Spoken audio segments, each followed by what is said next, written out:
Alrighty, so what I'm going to do here to get the clean going, I already vacuumed initially. Next thing is hit it with some brushes and try to see if I can't get any more out. That's what I like about these small ones, you can get into the corners. So right here, you see that, it's breaking it up already.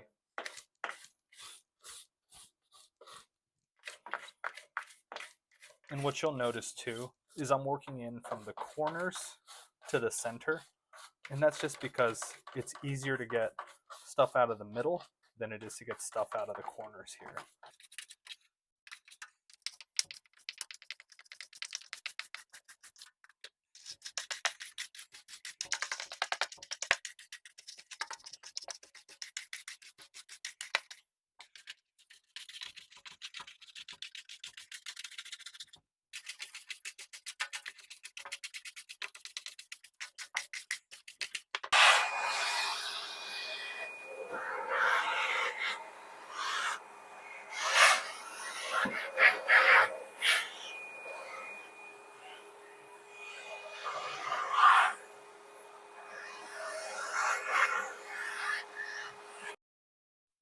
So after you've done your initial scrub with the brush and vacuumed it up, then you're going to want to hit it with your disinfectant, your liquid solution.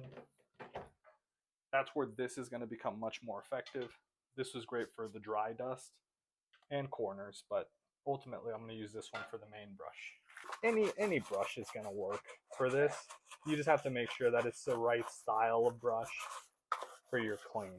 So whatever clean you're doing, make sure you have the appropriate brush, because this one may be suitable if you're doing a very tight spot, but this one is great if you're doing something that requires a larger bristle, larger area.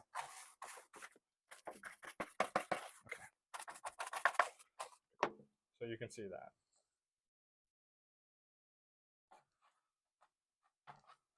Is that a wet microfiber towel or a dry one? It's wet because I've been using it, but a dry one would work great. It's ultimately going to become wet because of the work we're doing. But there you go.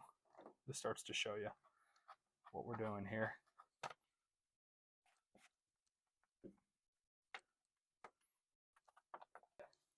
So the main thing that you want to do with windows and mirrors over the top of sinks, you're going to want to clean the track, just like you're going to want to clean the sink first before cleaning the window or before cleaning the mirror. The reason is the mirror and the windows are the last thing that's going to be cleaned, or smudges, solution, wet towels will rub it, and then you'll leave streaks. Whether that's a mirror, whether that's a window, you want to make sure to do it last.